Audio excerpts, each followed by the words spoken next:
think that's the key, is just keeping an open mind and always looking for something new, not getting stagnant. Missouri musicians, then and now. You're probably about my age, aren't you? Like 36? I'm 37? I always forget. I'm gonna be 34 next month. 34. All right. Yeah, so around the same age. Well, I would say your musical history is like, your resume is way more impressive than mine. I saw in your message you played with Zwarte. Yeah. So how did that work out? Because weren't they primarily like a northern Midwest band? Yeah. Huge in the Dakotas, North, South Dakota. It's funny because I played with Spontaneous Serendipity. I don't know if you've ever heard of them. I have. Drew Busen, Tim Newell, those guys. I played with them, and we ran into Randall, and we didn't know who he was. We ran into him, I want to say Dog Days or something. We had a gig at Dog Days. I think he was playing in the afternoon, and we were playing in the evening, and we kind of crossed paths. And he's such an interesting guy. He just drops a CD, like on one of the amps, and he's like, "Just listen to this bad boy." And we listened to it, and we were just like, "I don't think this is our thing." And that was the whole conversation with him. Wow. Just listen to this, and he slaps it down and he leaves.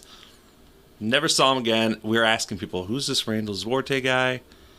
And then he opened up Lodo Lounge. Really? Yeah, that was his place. He opened that up. I didn't know that. I think he was living in Nebraska or Iowa, one of the two. He owned a trailer company, sold trailers. And I think he was kind of like independently wealthy because he kind of just did whatever he wanted all the time. And like this band was like just a big fun, ongoing hobby for him. And Pretty successful hobby. Yeah. And then on top of it, he just opened this bar. And then my friend Josh from Whiskey Trio, he's like, "Hey, I'm doing some work up at this place. Randall's up here." And I didn't know him necessarily, just running into him that one time. And he's like, "He needs a drummer." And I suggested you come on up and audition for him. Went up in this open bar. They're still doing construction in there. And just played for him. He's like, "You got the gig?" And it was really fast and easy, and I didn't know what that meant. He's like, "We'll just keep in touch." Didn't hear from him for a while, and then just gave me like all these CDs, greatest hits CDs, all these albums, tons of them. Like, what have I gotten myself into? He's like, "Listen to all these, and then learn all these cover songs, and then we'll have a gig." And we played at Lodo almost like once a week, it seemed, just learning stuff. And it was fun. And it was just a consistent local gig.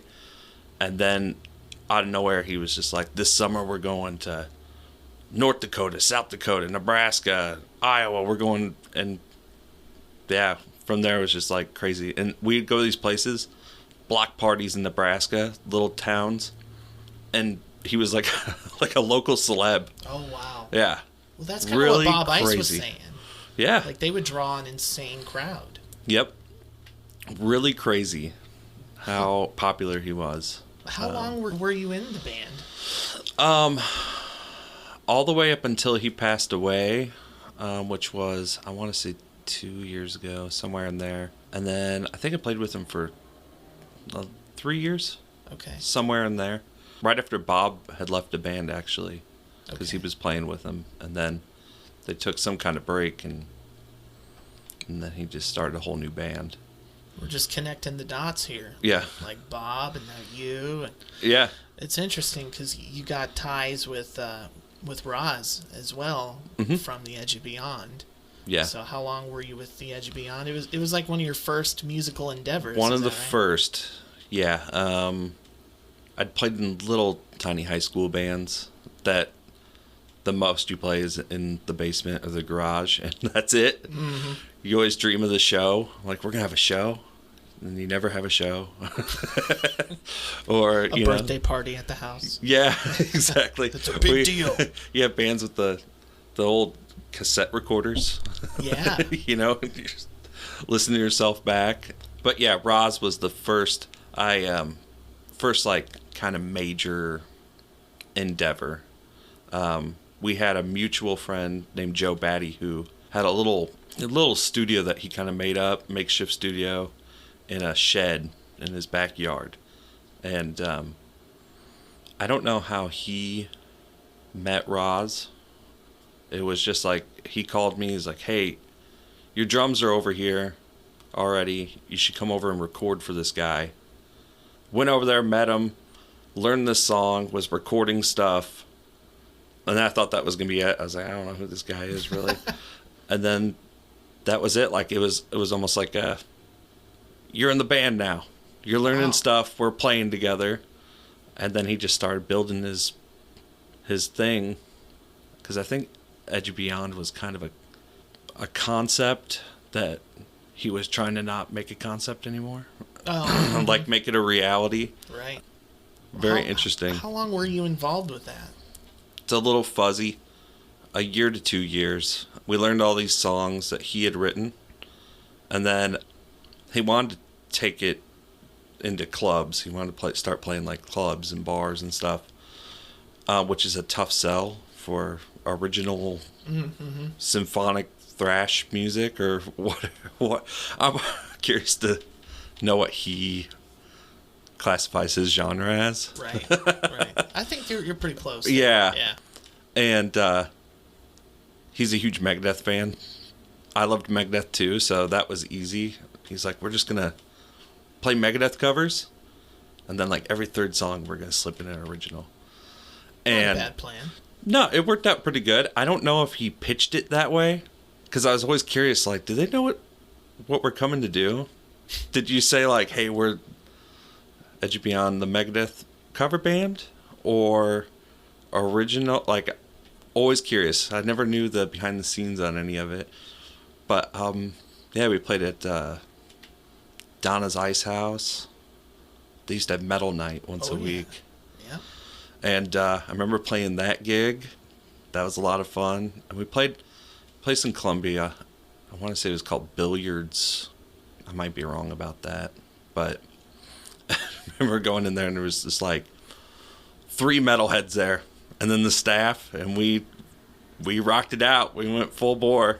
I think everybody has it those was shows, awesome. Right? Yeah. Yeah, it was still awesome though, because I was just like, this is sweet that we're here and we're playing and there's people here and we're gonna get some money when we're done and a meal. And I was so young and impressionable, and I think everyone equally enjoyed it. Like, it was a big deal. And I think it just got so involved. I was still in high school, so it was one of those things where I think he really wanted committed. Really committed players, and I was just not that guy. I've talked to a couple people like that, and it's hard to match other people's level of commitment sometimes. Especially if they're the driving force or they're the mind behind the whole thing. Like, it's hard to get to their level, and sometimes it just doesn't work out. Yeah, and it was always really enjoyed playing with Roz and the Edge Beyond. I wish it could have been a little bit more. And it was cool because we all got along. All the other guys that played with him, we all got along. I've noticed that a lot of young musicians, when they start getting their feet wet a little bit, they're like 18, 19, maybe even a little younger than that. And it's like, it's really interesting how that's when they're starting to get all their experience, because that's like a turning point in everybody's life. Yeah. It's like, where is my life going? What direction am I going to take here? Yeah. And then it's like people who are musicians, they're like, oh, they're in this band. It breaks up a lot of bands and it derails a lot of things because of people's ages, and they start a family or they have a career or whatever. Yeah. It's just really interesting to me, like, how that seems to be the prime age for gigging musicians. Yeah. Yeah, I've never really thought about that too much. And it's a really bad time to start doing that. Yeah, exactly. Yeah, now that I think about it, it's when you're 16 through 18, and if you start building up your chops and getting to know people, I guess if you're 16, so I'm thinking if I was 16 is when I started playing in like bands. And I had it in my head that by the time I was 18, 19, maybe 20, like that was it. That was giving me my career. We were going to take over the world. Yeah, this is it. I am going to be a rock star. I'm going to sit in a mountain of money in a mansion somewhere, and I'm just going to play drums for a living. And then, like, it quickly just falls apart. Yeah. 18 comes along, and, like, if you have parents or any kind of outside influence, it's like you got to... Girlfriends. Yeah, girlfriends. It's like, what are you going to do with your life? And it's like, well, yeah, I guess I got to think about that. Then you got those people that are like, oh, you're going to play music in your mom's basement for the rest of your life? There's always people like that. Yeah, always. A long time ago, I was invited to do a couple solo songs at the community center down the street. And I was doing some acoustic solo stuff. And I was like 22, 23 or something. And man, I felt like a dinosaur. Like, there were some full bands there, and they were kids. They were teenagers. Yeah. And they were full bands, and they had their stuff together. And I'm just like, what am I doing here? But that kind of ties into what I said. Like, it's like a young person's game, but it's like most of them get filtered out when they were that age that I was at. Yeah. With the band I played with now, Whiskey Trio, we've played a lot of collective gigs with other bands. Or we'll just go out and hang out as a band, go see other bands. And I've had that same feeling where, I'm in my early 30s playing the gig. And then I'm trying to think of Old Soul Savage. Have you ever heard of Old Soul Savage? I think so, yeah. Kind of like a southern rock country band. And they're awesome. They kill. And then everyone was like, yeah, I think the oldest guy in the band's like 24. And I'm just like, I really wish that when I was that young, I was playing here, doing this with all these people. And it's just weird how it's almost like I just didn't think that was a possibility to do that. Or like, it was a possibility, I just didn't know how to get there. Yeah. At that age. It's like you had to be at the right time, right place, know the right people, and I just didn't know any of those people. That's the thing. Like, when you're a teenager, you don't have any networking with people who know what they're doing. And there really aren't the older musicians around to mentor you because they weren't there. Right. It was all just young people. And I think a lot of it is that the original artists primarily were that demographic, the younger people. And people our age were already at like the bars and doing the cover thing by then. Yeah. I mean, things change over time, Yeah. But it seems like that's generally the case. Yeah, because I remember when I first started playing in bands, my uncle was a drummer, and he played locally with bands, and he used to play Fridays, Saturday, every week, it seemed. Nice. And I always wondered, like, how does that happen? How do you get there? And never really got any advice from him. I don't know if I ever asked for any, but yeah, it was like, felt like I was working towards that, and then it just, at that age, it just never really happened. And but now I'm doing it, and that's... Can you answer your own question now? How you do that? How do you do that? Yeah, I think for me personally, and reflecting back, I'm a pretty shy guy, and I don't network a whole lot. So when I learned how to play drums and was I played in my bedroom by myself for years and years and years and years. And then the only reason I got into playing with anyone at all was, best friend, and when I was a freshman, just happened to play guitar. Like, we should start a band. but I would never be the guy that's like, I'm going to make phone calls and see if I can get a gig. Or this guy plays bass, I'm going to go ask if he wants to join the band. I'm just not that guy. I still struggle to be that guy, and the only reason that I'm really playing and super active is because someone else was that guy and they contacted me. Okay, yeah. So, yeah, to answer the question, if you're a young musician and you want to play out, you got to market yourself and get out there and network. Get to learn who's the players and who's going to book you, who's not. I was just never that person, especially younger, to engage like that. 10 or 15 years ago, for me, it was you had to latch on to somebody almost. And I don't mean that in a negative way, but you find out who's already doing stuff, who's had some success. You get to know them if you don't already. And, they get you on the bill for a show or something. Yeah. But nowadays, you don't see a whole lot of that around here. You have to go to the bigger cities to have, bills of multiple bands and stuff. It's super rare to see a multiple band night around this area. Yeah, unless there's like a benefit show or something like that. Then there'll be a group of bands or something. Yeah. I've played in bands where we've put that together. We should have a show where there's 4 of us, 4 bands.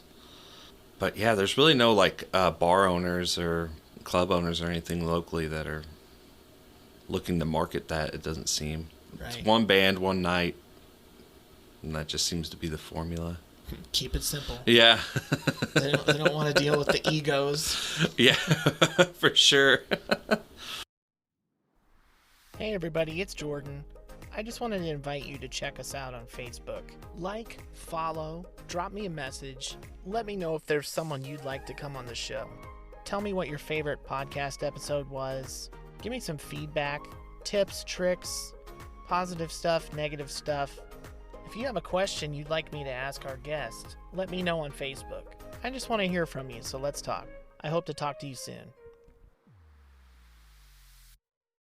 Well, we touched on Zwarte, Edge of Beyond, and Whiskey Trio. We'll get into Whiskey Trio here at the end. But I also have Etched in Embers and Beyond Nobility. You want to tell me about those experiences? Both of those bands kind of intertwine a little bit. Beyond Nobility was a band before I joined them, and they just did hard rock covers, heavy metal covers. And no one, and this is pretty recent, 2 years, 3 years. And they lost their drummer, lost their singer. I was already playing in Whiskey Trio. And we knew the guys that were still in the band, and they asked me and my current bass player if we wanted to join him singing, me playing drums. And we already knew all the songs. It was just like hit songs, nothing obscure, hit Ozzy songs, Metallica, stuff of that nature. What's on the jukebox at the bars?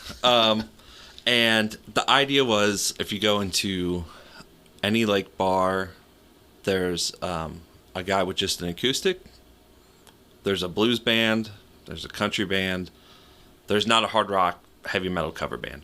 No. And we quickly found out that no one wants to book a heavy metal hard rock cover band. Shame on you people. And we didn't really let that, stop, the effort. Yeah, we played quite a few places, and we always get a really good response because people are like, no one's doing this. Mm-hmm. Like, yeah, tell your local bar owner that no one's doing this. Book us. Sometimes if you don't get that initial reaction of like, well, where's all the people? Like, maybe you're the one that's innovating something. Yeah. And you just got to keep going, and then you'll generate the interest. Because I think a lot of people are like, oh, I'm going to play here, and then everybody's going to show up if I do a little bit of marketing. Yeah. That's so wrong. So it's like, maybe you're just doing something outside of the box, and you need to hang in there a little bit. Yeah. And that's that's what we did. And speaking of Lodo at the time, we just kind of bugged Randall into letting us take the stage. Like, just give us a chance to do it, you know? And he loved it. He was one of those guys that would always be, I'll give you a shot. Come up, play one gig. If you're awesome, come back. If not, don't call me, I'll call you situation, you know? And I was kind of in tight with him. I don't know if that helped at all, but I was like, come on, give us a chance. And we always had an awesome turnout at Lodo. And then, you know, word of mouth kind of got around. So I'd heard of Etched in Embers a few times. I don't really get out to gigs as much as I'd like to anymore. Yeah, but... Etched in Embers is all original. And I don't play in Etched in Embers anymore. But that kind of birthed out of the Beyond Nobility stuff. There's a local musician, Russ Rodenizer. Do you know who Russ is? No. Him and Tyler Kenyon, the guitar player for Beyond Nobility, were trying to just start an all-original thing. Asked if I'd be interested. And we recorded some stuff. There's some stuff on Spotify that Sweet. I recorded on. Played some shows. Worked real hard on that. Still pretty proud of the stuff I worked on with that band. It ultimately just boiled down to a commitment thing. Mm-hmm. I've been playing in Whiskey Trio since 2017, and I didn't want to put that on the back burner. And it was starting to seem like I might have to put some of that stuff on the back burner. Right.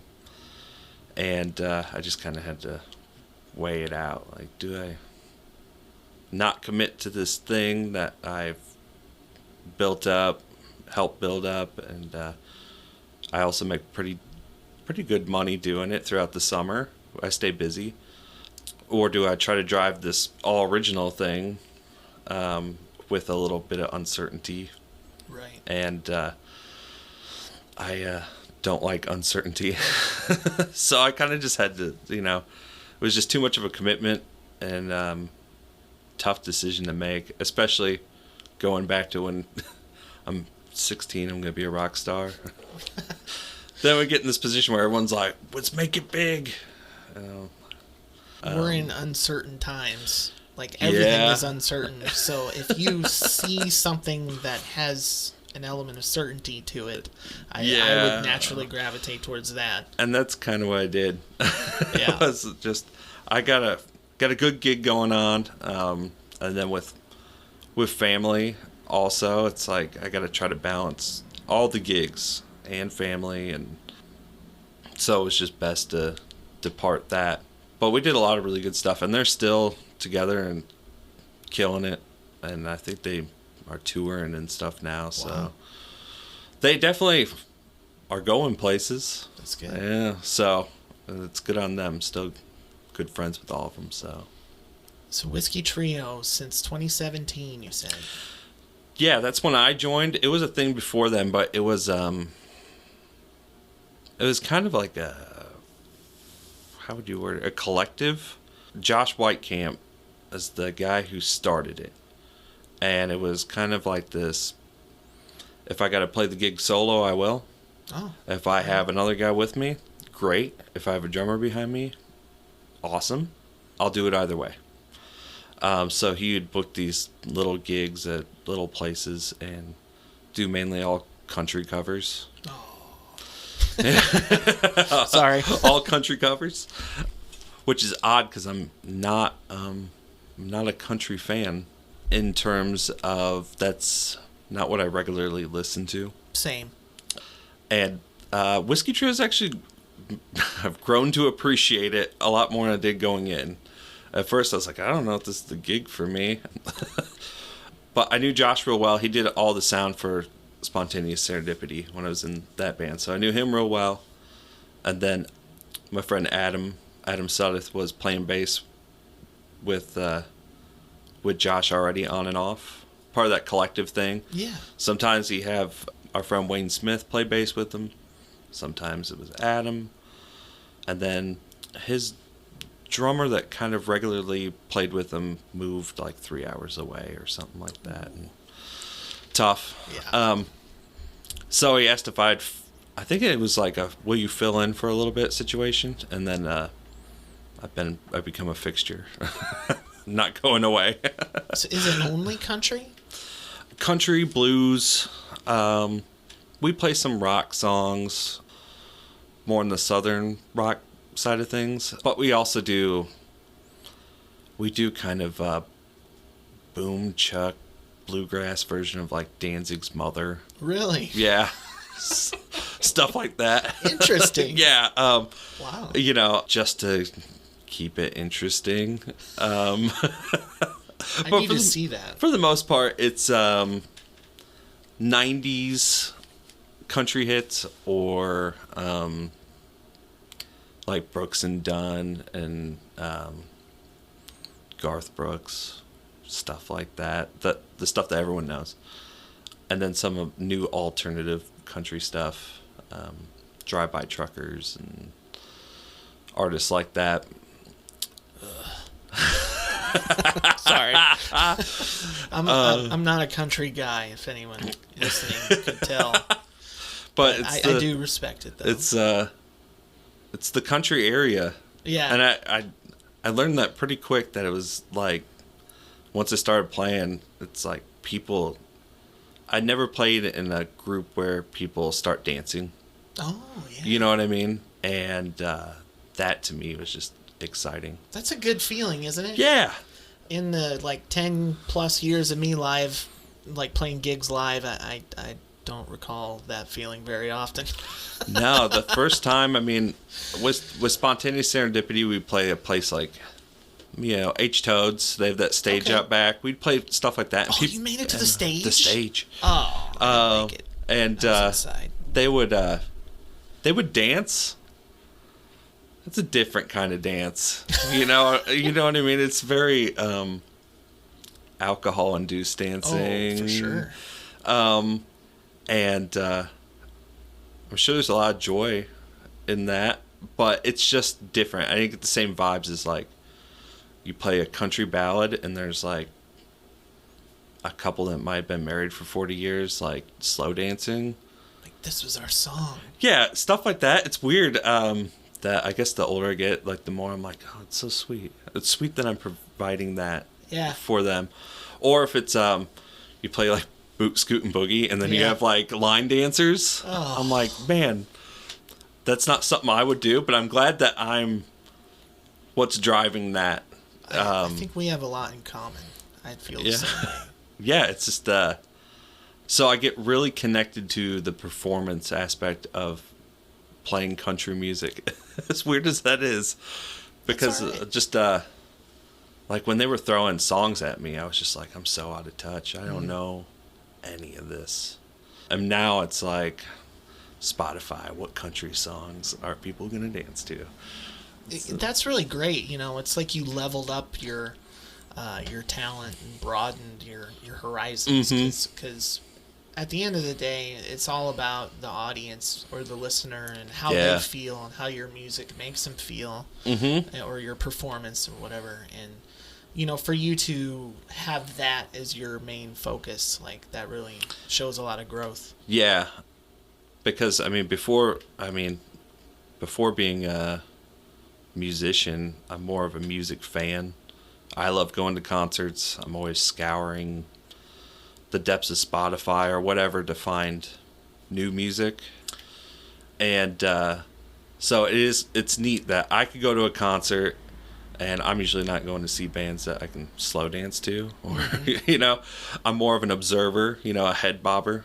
But that band's there, so I can do that. And being on the other side of it is I get it now. Yeah, a little bit. Yeah, it definitely is a maturity thing, I think. Me as a young player, I was always so concerned with myself. How am I playing? Do I look good? Does my bass player look good? Is the sound guy making it sound right? You get just so caught up in your head, and there's probably plenty of gigs where I didn't even know anyone was out there because I was just so focused on all the other stuff. And then you get to a level where it's people are here to see the music, and so I need to really connect with them however I can. Would you say that's the key to being successful? Yeah. Yeah, I would say so. Is finding the connection between you and the audience. If you can find the connection, that's like the success. Because otherwise, what's really the point? Right. That's how I would see it, you know.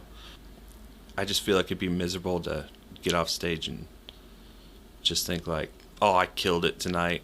And like that's the highlight of, you know. And you should be like, man, I felt good about my performance. And I think the audience felt that. Or I hope my bass player felt that. Yeah, and that seems like the most successful of nights. Well said. Yeah. I agree. And I agree because I was pretty self-serving when I was gigging. Mm-hmm. I was like, I don't want to play Jimmy Buffett. Like, yeah. I'm not doing it. Like, Mm-hmm. move on. And it's like you said, it's like, well, what's the point? Like, are you just playing what you enjoy playing, and then other people are around while you're playing it? Right. And, you know, that resulted in many songs that ended with no clapping or anything afterwards. Yep. And it's kind of a bad feeling.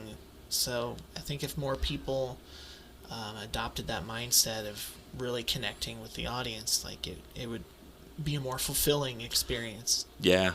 Nothing's worse than feeling like you bombed. Yeah. You know, like if a comedian's joke doesn't land. There's those moments for musicians too. Yeah, definitely. Where like, man, there's been times where in certain bands, sometimes there's that self-reflection where it's like, man, no one liked that song. And maybe that's a us problem. Mm-hmm. You know, we need to reevaluate that. The worst is when it's like, oh, man, we really killed that one, and no one seemed to recognize it. Yeah. Yeah. And then you have to reflect, like, why did they not feel that? What a range of emotions to go through, because like you're nearing the end of the song and you're like, yeah, and then you stop and then there's nothing and you're like, no, yeah, what happened? Why? Yeah, oh, terrible man. feeling. I missed it though. I missed the whole range of emotions. The no Yeah. clapping at the end, or clapping, or dancing, or no dancing, or the guy that asked us to play George Jones, and I'm like, no. Oh yeah, request. Yeah. It's my favorite. So where's Whiskey Trio headed in the future? Like, are you guys just kind of cruising along? Are you doing some original stuff? Are you recording? We haven't done any original stuff. Yeah. I haven't really talked about it too much. I think we could, most definitely. We are cruising along. Last 2 summers have been awesome because we haven't had to do a whole lot of booking. We've had a lot of people booking us in advance, which is like, congrats. Well, we made it. You know? So that's been really cool because the first couple of years it was like a real hustle. Sure. And now it's been pretty cool where Backwater Jacks calls us at the beginning of summer and says, what's your open dates? And other places do the same thing. So that's been really cool. But we try not to take that for granted. So we still work hard to try to get That's our good. own. Dude, that's a huge compliment for them to do that for you guys. Yeah. For people to call you. Like, that's an amazing place to be. It is. Yeah. And we're very lucky when we talk about it a lot, you know, how we don't take that for granted. And it's important to still keep working. That way you don't get that feeling of just simply being like an autopilot. Yeah. And just like thinking like, this summer's going to be fine. This person's going to call me and I'm going to have these gigs. And because it is strange times. So who knows? I mean, one of our callbacks might not reach us this year. But we all got pretty good work ethic, enough to try to sustain ourselves. So that's kind of our goal this summer, is to expand outward, because we were getting those callbacks, Mm-hmm. which was awesome. And then it would pack the summer up. And then we've had these people are like, why don't you play here? Why don't you play there? It's like, well, we didn't put in the legwork. And so I think this is the first year that we've collectively been like, we need to put ourselves out there more, be more present on social media, which is something that we struggle with, and just try to make our show a little bit better, a little bit bigger. Over the past couple of years, we've been inviting other players in on the stage.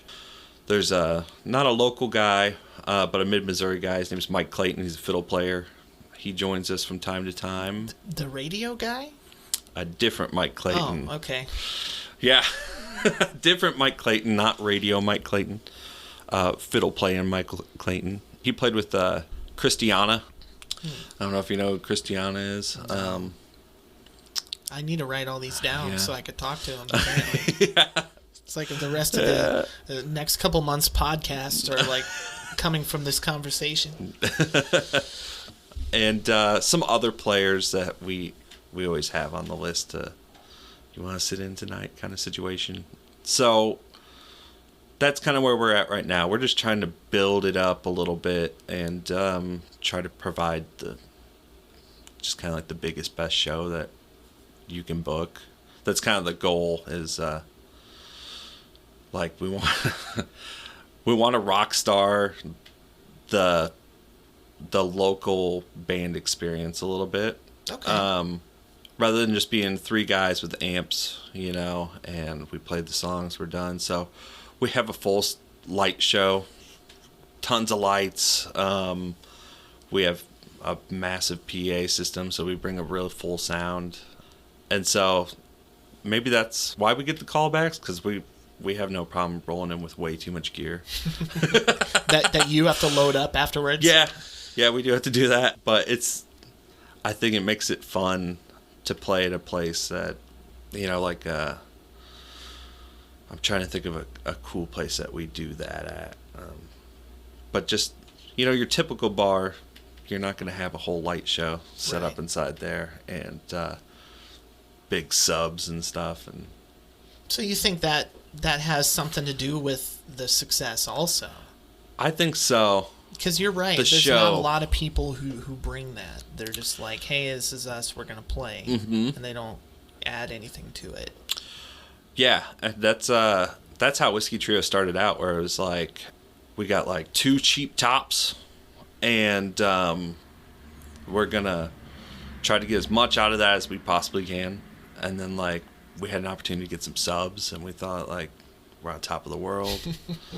And then we're like, we need more. And we just keep adding more. It sounds like a slow, natural, steady, like, progression. Yeah. Like, you guys are doing it the right way. And your intentions are in the right place. Yeah. It's interesting, though, because how many venues will give a band a chance that is very plain and they don't bring anything else to the table? Because that was you guys, in a way. I mean, that sounds negative, but I don't mean it that way. Because some places are probably looking for lights. They're looking for the bells and whistles to enhance the experience. Mm-hmm. And someone's got to take a chance on those guys. Yeah, they do. And I think that's the responsibility of the venue owner to give them that chance. I think about that a lot, about whether or not if we expand and we put on a big show, does that sway maybe a venue owner from what their concept of a live band is? Oh. Like, this is what I want to book. You're raising the bar.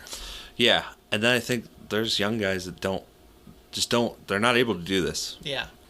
But yeah, I feel like that the venue owner has that responsibility to say, I'm going to give you a shot. So you better bring it. You better bring it musically. Yeah. Have your stuff tight. Yep. Because if you don't have all the extra stuff, then it's going to be harder. Work on your chops. Yeah. And yeah, you're right. We were there. And people gave us a chance. And then there's like there was the opposite side of that too, which we've experienced also, where it's, you know, you go to a place and we have like all the stuff we could ever need. But with that does come up a value.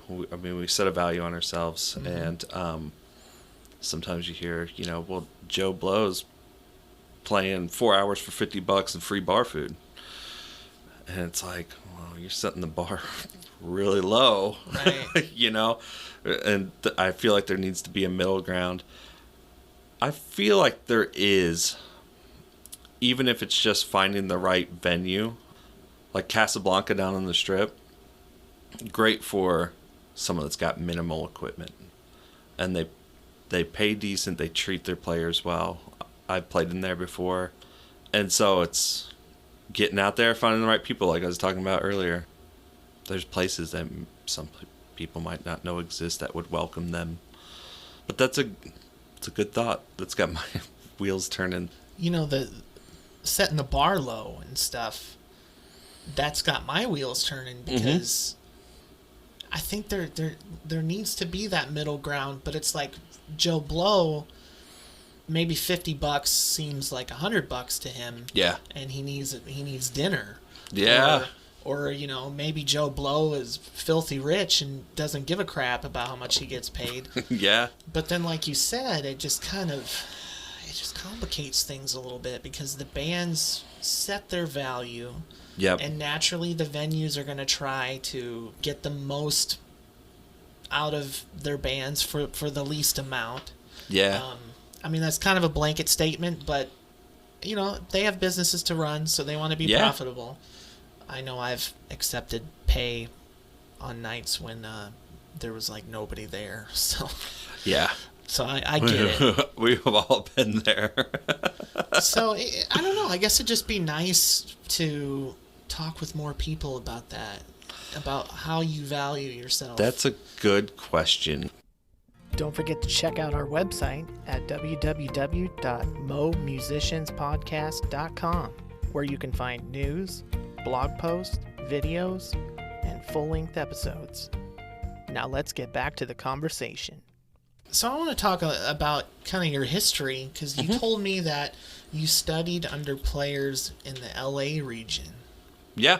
So obviously we're in Missouri, so that piques my interest a little bit. So tell me about that. All right, I'm going to go way back, because it kind of all ties in. All right. All right. I'm going to go back to when I was little, because this is kind of shapes all of it a little bit, so it makes more sense to everyone, and maybe to myself. So when I was little, before I even had drums, I grew up in a hair metal house. Okay. My dad, huge into hair metal, so it was always like Motley Crue, Skid Row, Poison. My mom, also like a heavy metal lady. She loves Metallica, and they always had a cool CD collection, always had music playing in the house. And so Anthony Kiedis from the Chili Peppers, I just heard a thing where he was talking about, like, it's no coincidence who's going to be a musician of some type based off how they are when they're this tall. You know, if there's music in the house, they're going to take off with it in one way or another, whether there's a music fan for life and following bands around the world, or if they start picking up an instrument. So I always had music in the house all the time, nonstop. And my dad was always like, I mean, I was 4 or 5, but he was always like, you know who this is? You know who this artist is? And My so dad did that too. Yeah, and so I just like learn, you know. So I'm like 5, 6 years old, and I know all these hair metal bands, which is, you know, unusual. And my mom had this Pyrac, I guess is what it is, curio cabinet, Pyrac thing, big black cabinet.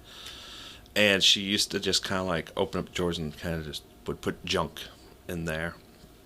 And I rummaged through there, and my dad had all the Kiss solo tapes, which I thought were like comic book characters. I didn't realize they were. Understandable. Yeah. And I was like, gosh, this is amazing. And he's like, those are terrible, and you can have them. Really? Yeah, he's like, I hate them. You can have them. And I was like, really? And he's like, yeah, that's why they're down there. I don't listen to those. Wow. So he gave me these. I didn't even have anything to play them on. I like put them up like they were just little, I don't know, comic book art or something. Didn't have any concept of it. And then my mom told me, like, I got like a tape player or something. And she's like, we're gonna go to Walmart. You can buy any tape you want. And so I saw Kiss's Destroyer, got that, and I was like, oh, I want to play drums. For some reason, I was like, the drums on this are just awesome. And Metallica's One was really huge at the time, and I was like, and I want to do that. So I want to be the drummer for Kiss, and I want to learn how to do whatever Lars is doing. And so I ruined all my mom's butter knives, pots and pans. And my mom was like, yeah, you can't keep doing this. So they bought me a drum set for Christmas. All just kind of took off from there. Like, never stopped. And just always playing drums all the time. Always tapping on everything. Tapping on everything. Always getting in trouble with teachers. He's tapping on the desk too much. My mom heard that a lot. That's such a stereotype, but it's always true. Oh, and yeah, I don't even know I'm doing it. But I just got like a song in my head. I still do it at work. I'll get a song in my head. I just start tapping on my desk. And so all through school and everything, anytime I had an opportunity to do anything involving drums, band, talent shows, whatever it may be, I was always in it. And then in high school, I think that probably had a lot to do with maybe bands, personal bands not being so successful when I was high school ages. I was heavily involved in marching band, concert band, jazz band. And then I just got to a point where I thought I could maybe make a career out of this. And so I told my parents, like, I don't know if they dismissed me. I don't think they did, but I was like, I'm going to audition for this school in Los Angeles. And we're going to see how it goes. And you had to do an actual, like, recording. You go into, like, a studio and record an audition, and they give you a list of what they want. And it was really intimidating and difficult. I'm looking at it, I'm like, I don't know if I can do this or not. But sent it in. And then when I got accepted, that's when my parents were like, wait a minute, what?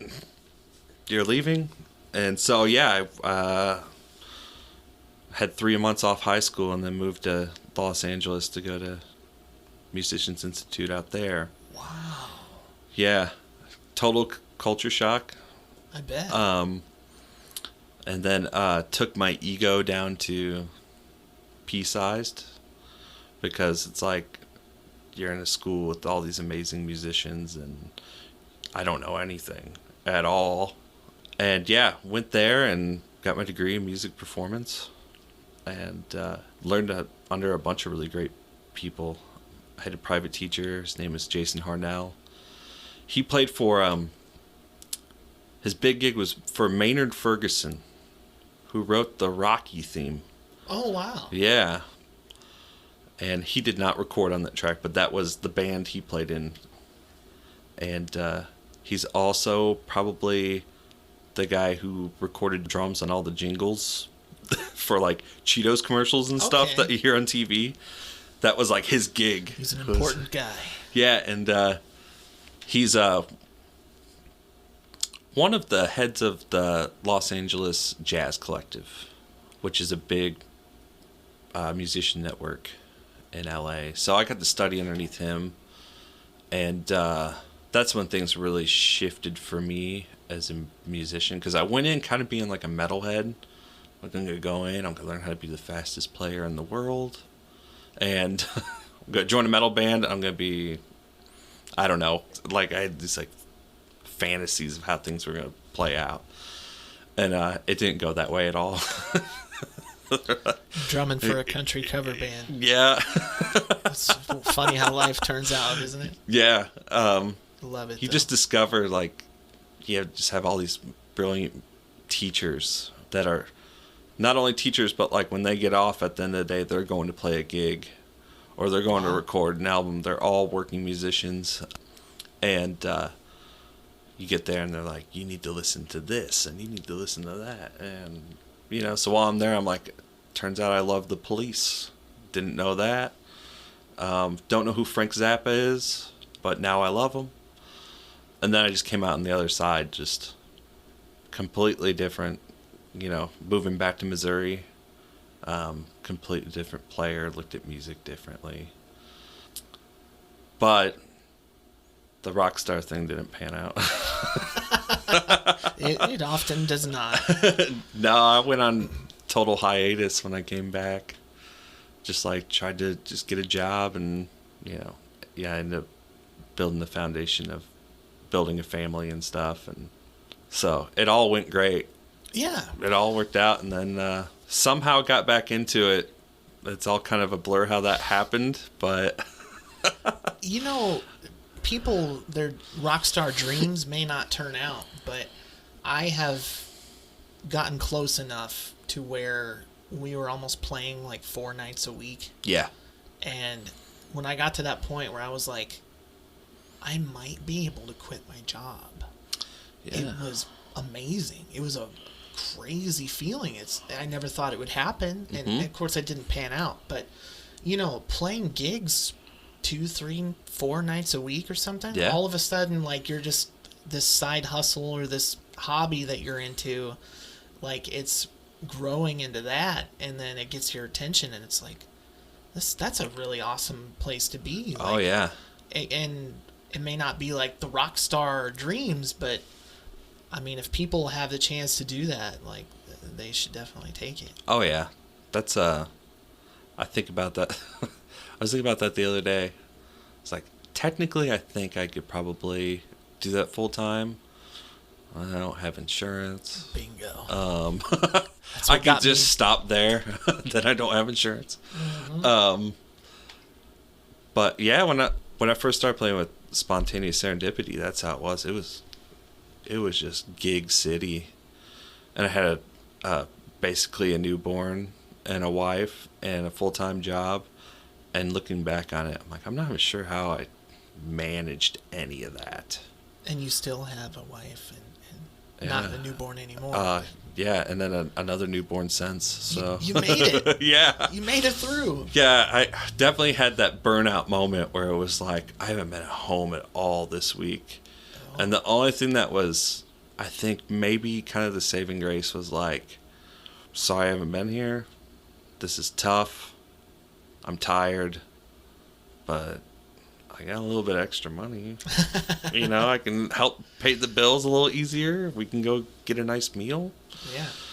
But definitely I was like, hey, I got to back off on that. And I think I was just the musician that I wouldn't say no. Any successful musician, it seems like they have an amazing support system. Yeah. Definitely. And that's another reason I like the guys in Whiskey Trio so much. They know that I got wife and kids, and that's kind of my main commitment, and they understand that, and they never give me any flack. I don't know if anyone ever did give me flack. I think I had the fear that they would. Mm-hmm. Like, if I say I can't make it because of this or that, I don't want to lose the gig. I think we get that from our regular jobs. Oh, yeah. My kid's sick. I can't call in because I'm going to piss everybody off. Yeah. Yeah, that's shameful. But yeah, and that's probably where that comes from. And it's like, I don't want anyone else to lose out on their gig, you know, because I can't be there.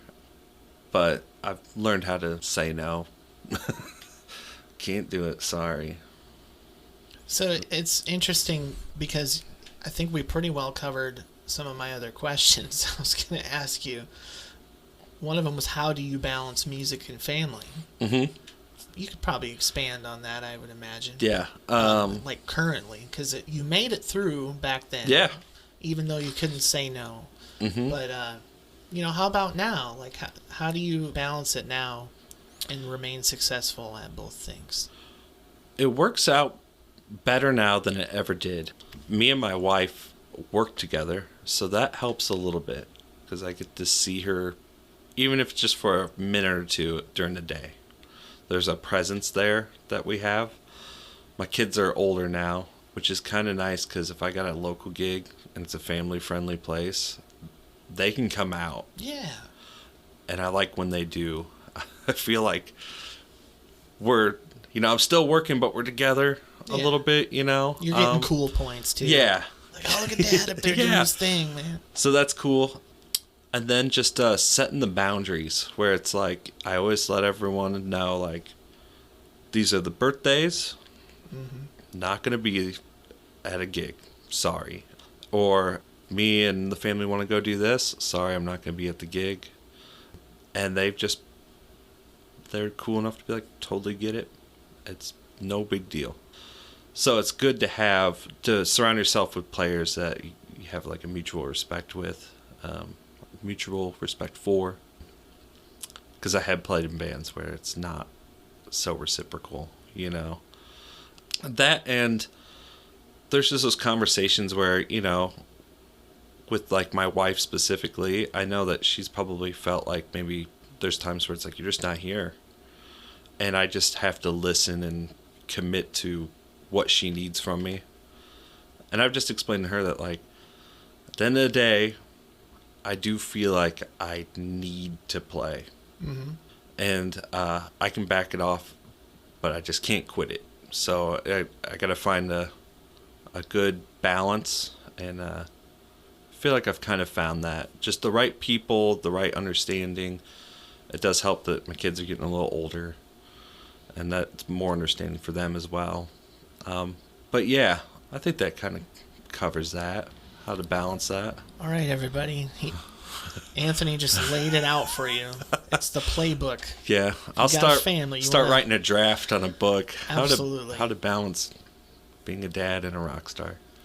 I've talked to a few different people doing this, and a lot of their success, they said, comes from that similar situation where clear boundaries and mm-hmm. support from your family and family being the number one priority. And if everybody's aware of that and they're all on the same page, it seems like there's just no issues whatsoever. Yeah. So kudos to everybody who's making that work. Yeah. Definitely. Yeah, it's awesome. So another thing I have on here, what is the key to being a successful blank? I put blank. Blank? Yeah, because it's like, well, I mean, that could be anything, Successful drummer, band member, musician. I think you've touched on a few of those things. Yeah, some of it. I would say the number one success, and I kind of touched on it just briefly, is it kind of covers drummer, musician, however you want to look at that, or bandmate even, is broaden your horizons in terms of what you're listening to and expanding outward. For me, there's just a lot over the years that I've been exposed to. Growing up in the hard rock household, and then going to school where it's like you gotta learn how to play jazz, you gotta learn how to play Latin, and there's no escaping it. Wow. So you have to embrace it in some way, or just like maybe this isn't the school for you. So I had to learn to embrace it, and there was just these moments where I was like, I kind of get this a little bit. It might take a little bit, or there's stuff that I would have never thought to listen to, maybe because I was hard-headed as a youth. Like I mentioned, the Police.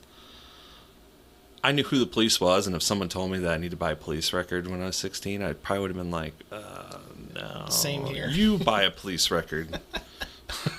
I'm not going to do that. I like to do Sting impressions, but I don't intentionally get their music. And then with trying to expand out, there's a lot of music that I just still don't get, still don't like, but I gave it a shot. Mm-hmm. And then maybe just because I can get a little neurotic about music, I kind of have an opinion or a voice about it when collaborating with other members. If I'm playing with someone else and they say I need you to play a little bit more like Keith Moon from The Who on this song, I don't like The Who. I'm not a huge Keith Moon fan, but I know what they want. I can understand what they're saying. Lucky them. Yeah. You know? Yeah. I need you to play like this legendary successful drummer. Yeah, and I can understand like the voicings of what that looks like. That's pretty cool. Yeah. And if I wouldn't have taken the time to listen to some Who records or join a country band or whatever it might have been, I probably wouldn't have been as successful even now. So I think that's the key, is just keeping an open mind and always looking for something new, not getting stagnant. If you're a heavy metal guy, branch out and start in small increments. Listen to some southern rock or something that's still maybe kind of a little rock vibe to it. Something maybe you wouldn't listen to, but check it out. You might find something there. Might lead you down the rabbit hole. There's plenty of lists and stuff online, 10 jazz albums every rock guy should listen to, stuff like that. Oh, okay. I always look at those and always listen to them. So I might have to check that out. Yeah, there's a ton of them. So just being open-minded, expanding, always trying to grow. I think what you said can be applied to life, whether it be professionally or otherwise. Yeah. As well as music. You don't want to be stagnant. You want to keep growing and stuff. So that's really awesome. Yeah. What is the hardest part of being in a band? You've been a pretty positive dude this evening. So what's the hardest part? The hardest part of being in a band, it changes a lot from band to band. I'm trying to think if there's a consistent link between all those. The hardest part really is trying to be collaborative, opposed to trying to get people to just cooperate with you. Whether it's me wanting someone to cooperate with how I envision things, or the other way around. Because sometimes that's just, if someone wants a certain level of commitment out of you and you can't meet it, sometimes that's like a deal breaker for someone. Sure. And rather than just being collaborative and trying to figure out like where can we find a common ground, and not that that's always going to happen, but just trying to do that is where it is kind of the key. I think, in my experience, it's always worked best when I got an idea and someone's open-minded enough to say like, yeah, let's try it out, and vice versa, or even down to just like rehearsals, can you rehearse sometime soon, and just trying to collaborate on just the time to do it, how long it's going to take, because band to band it's always different. Sometimes you have the band leader who's just, this is how it goes, and there's not a whole lot, I'm not looking for input really. Ugh. Yeah, and it sucks you don't want to have a boss when you're in a band. Yeah. And then there's other bands where it's no one's the leader and you're looking for someone to do it. Sometimes who's it gonna be? It's not gonna be me. Is it gonna be you? Is it like dogs in a pack? Yeah Jockeying exactly for position. Yeah, so just having a collaborative learning effort. how to be collaborative.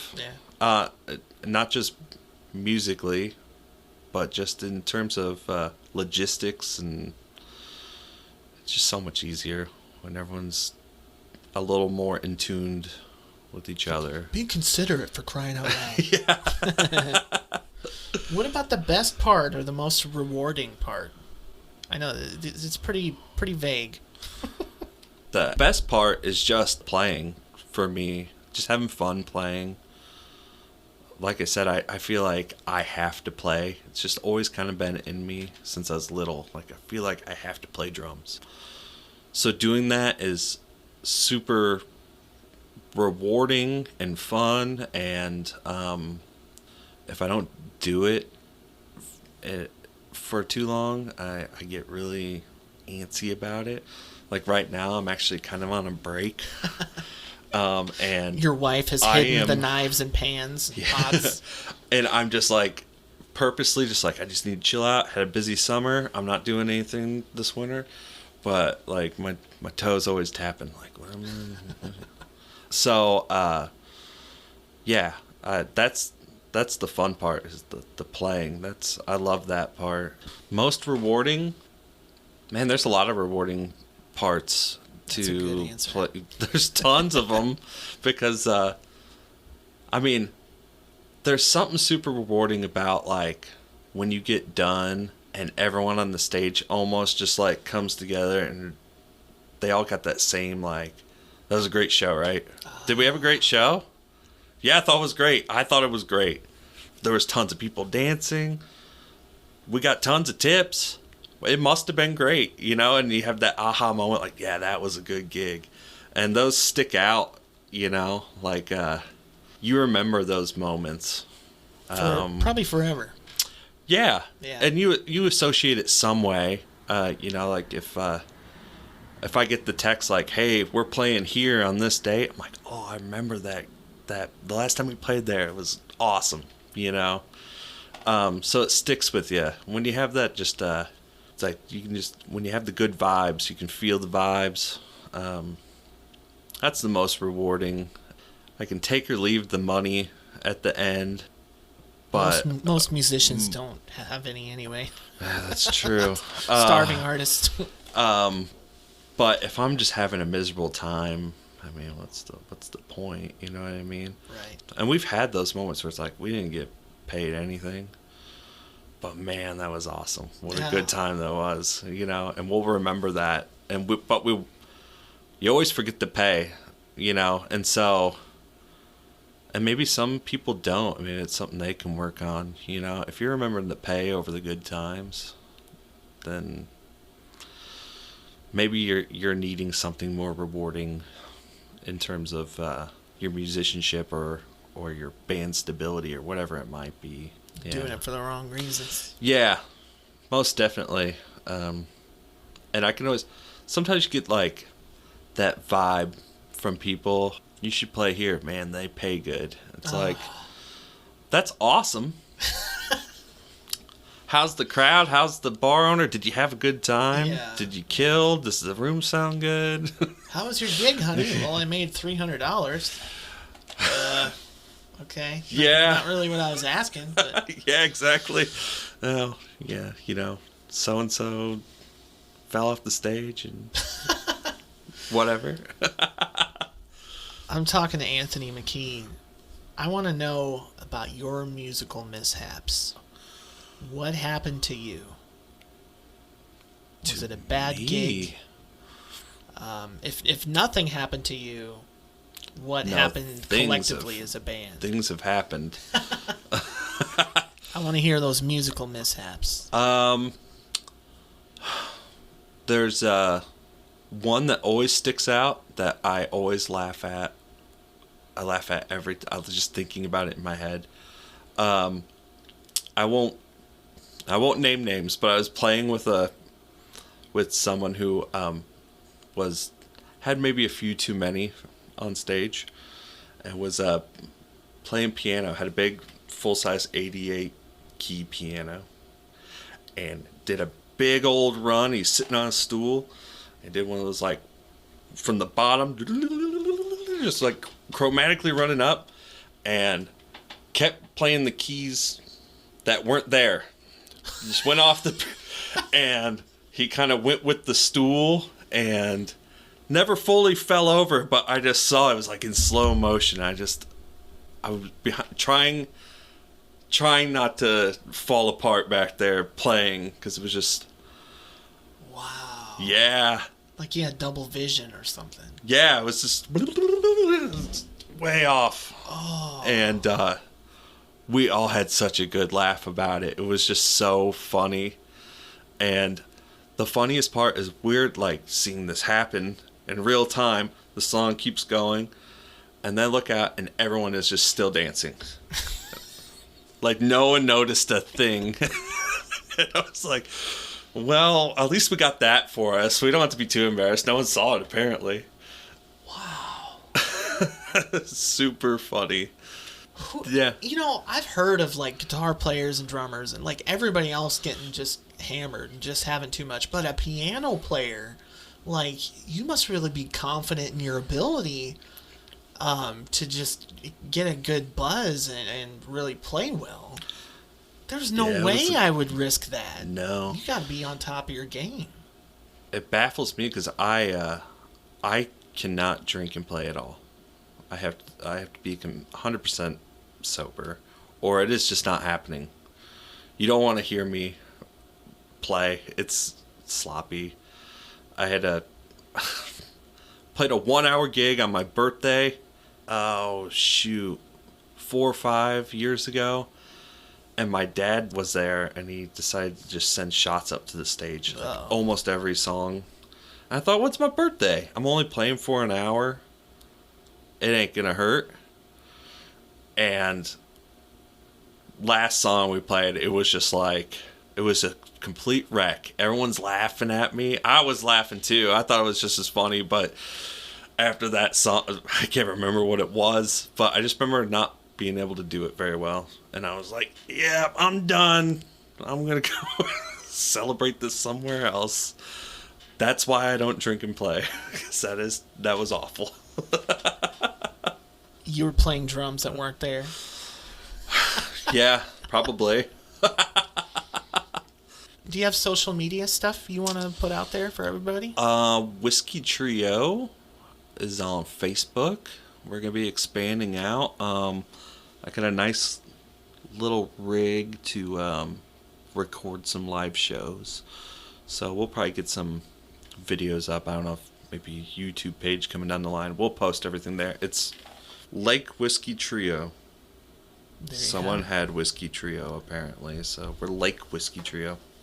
And so you can look up all of our gigs for the summer there. That'll be coming down the line, and it might not look like a whole lot. We've been getting booked for private parties a lot, so there might be some gaps where it's like they're not very busy. We're probably somewhere doing something for someone's birthday or something, which is crazy that when I was younger, my family never thought like, well, we should hire a private band for something. Yeah, I'm like, like crazy.